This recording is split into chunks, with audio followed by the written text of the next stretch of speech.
আসসালামু আলাইকুম। একটা ডানা কাটা পাখি যার সামনে সবুজ মাঠ থাকে, উপরে নীল আকাশ থাকে, কিন্তু সে ছটফট করে উঠতে পারে না। কেন জানেন? তার পাখাটা বাঁধা থাকে। প্রচন্ড মনোবল থাকা সত্ত্বেও যে পাখা মেলে উঠতে পারে না। যার পাখা দুটো স্থবির হয়ে থাকে শুধু একটু সাহায্যের হাত বাড়ানোর জন্য। পাখিটার একটু সাহায্যের প্রয়োজন, পাখিটার একটু সহানুভূতির প্রয়োজন। আজকে এখানে অনেক এরকম ডানা কাটা পাখি আমরা রয়েছি, যাদের পাখাগুলো কাটা। আমাদের মনোবল দরকার, আমাদের পাশে কারো দাঁড়ানোর প্রয়োজন। আমি আজকে অনেক আবেগ আপ্লুত। জীবনের প্রথম মেধার মূল্যায়ন পাচ্ছি।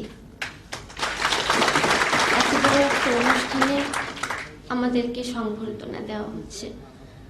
আমার জন্মের সময় আমি যে ঘরে জন্মেছি সেই ঘরে কেরোসিন তেল ছিল না। মেয়ে হয়ে জন্মেছি বলে আমার দাদা কেরোসিন তেল এনে দেয়নি। আমার আম্মু খুব কষ্ট পেয়েছিলেন, অনেক কান্না করেছেন। তখন আমাকে বুকে জড়িয়ে নাকি প্রত্যয় করেছিলেন আমাকে মানুষ করবেন। যদিও এত দূর আসার পেছনে আমার মায়ের আর আমার বাবার অবদান অনেক বেশি।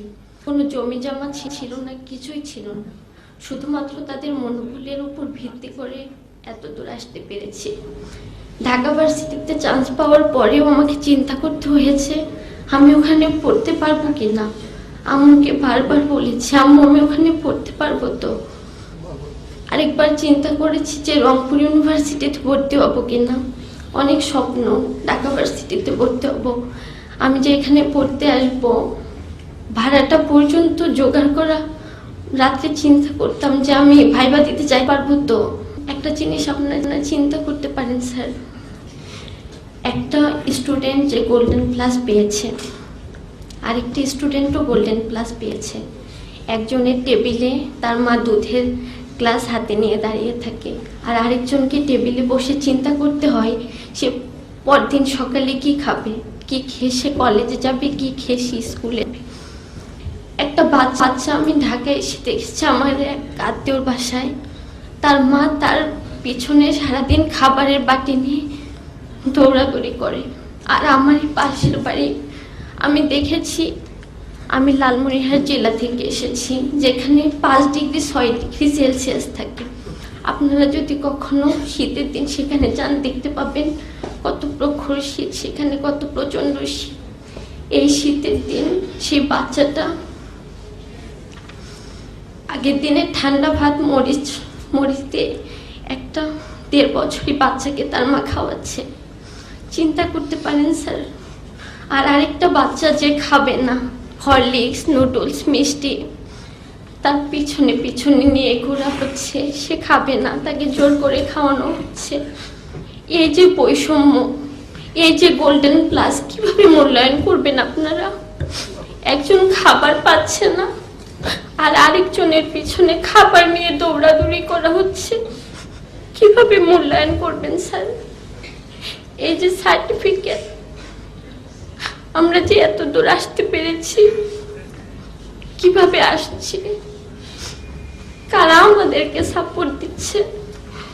মাথায় হাত বুলানোর মতো কেউ নেই। আজকে আমি আপনাদের অনেক মূল্যবান সময় নষ্ট করে কিছু কথা বলছি। দুঃখু মিয়া নজরুল হয়েছিলেন সত্যিই স্যার, কিন্তু স্যার দুঃখু মিয়া কখন পুষ্পমাল্য পেয়েছেন জানেন? যখন সে নির্বাক হয়ে গেল। তাকে কখন পুষ্পমাল্য দিয়েছি? কি পেয়েছেন তিনি? পুষ্পমাল্য তিনি কখন পেয়েছেন? তার যখন পুষ্পমাল্য পেলে তার ভালো লাগতো, তার অনুভূতি সে জানাতে পারত, তখন আমরা তাকে কারাগারে রেখেছি, তখন তিনি কারাবাস পেয়েছেন। আর আমরা যখন তাকে পুষ্পমাল্য দিয়েছি তখন তিনি স্থবির হয়ে গেছেন। তখন আর তিনি কিছু বলতে পারেননি, কিছু পেয়ে যাননি, কিছুই চিকিৎসা কোনো কিছুই তিনি পাননি। সেই দুঃখ মিয়া, সেই কাজী নজরুল ইসলাম, আমরা কাজী নজরুল ইসলামের মতো হতে চাই স্যার, কিন্তু দুঃখ মিয়ার মতো কষ্ট পেতে চাই না। পুষ্পমাল্য আমরা নির্বাক হয়ে পেতে চাই না। আপনারা আমাদেরকে পুষ্পটা পেলে আমরা আমাদের অনুভূতি এরকম মনে জানাতে পারবো, এরকম এক ফোঁটা অশ্রু ফেলতে পারবো সবাই মিলে।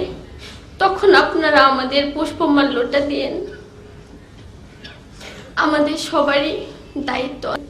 বাংলাদেশে তো অনেক ব্যাংক আছে, কত বিত্তশালী মানুষ আছে, কত কোটিপতিরা আছে, কেউ তো এগিয়ে আসে না।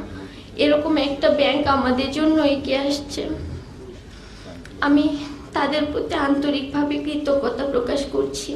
তারা আমাদের পাশে এসে দাঁড়িয়েছেন, উষ্ণতারা হাত বাড়িয়ে দিয়েছেন, একটা ডানাকাটা পাখিকে আকাশে উড়বার স্বপ্ন দেখিয়েছেন। আপনারা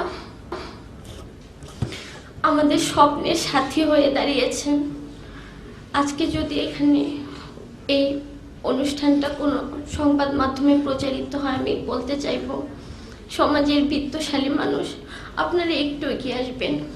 আপনাদের বাচ্চার এত বহুমূল্য খেলনা কিনে না দিয়ে একটা ছোট বাচ্চার এক বেলার অন্ন সংস্থান হতে পারে, এটা একটু চিন্তা করবেন। আমরা যখন দিনের পর দিন যখন আমরা খাবারের চিন্তায় পড়াশোনাটা ফ্রেশ মাইন্ড ভাবে করতে পারি না, কিন্তু তখন আমার এই সহপাঠীকে আমি দেখেছি, কোটিপতির মেয়ে এসে আমি যখন চিন্তা করতাম কিভাবে আমি ভালো রেজাল্ট করব, কিভাবে পড়াশোনা করব, সে তখন চিন্তা করতো কোনো রকম একটা রেজাল্ট করে প্রাইভেট ইউনিভার্সিটিতে ভর্তি হয়ে যাবে। কিন্তু আমি চিন্তা করতাম যে আদৌ আমি ইউনিভার্সিটি পর্যন্ত যাইতে পারবো কিনা, আমার ইউনিভার্সিটি পর্যন্ত যাওয়ার সক্ষমতা থাকবে কিনা। কিন্তু সে চিন্তা করতো প্রাইভেট ইউনিভার্সিটিতে ভর্তি হওয়ার। এই যে বৈষম্যটা, এই যে তফাৎটা, আমরা বের হয়ে কি দেখব, কি পাবো আমরা, আমাদেরকে কে স্বপ্ন দেখাবে?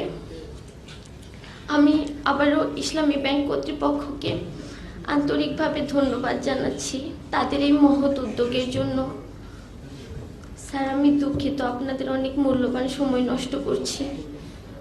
ধন্যবাদ সবাইকে। আসসালামু আলাইকুম। Such rare talents like Afroza are scattered far and wide of this country. If we can extend a helping hand to them, of course they will contribute to the development of the country as well as to the Muslim Ummah.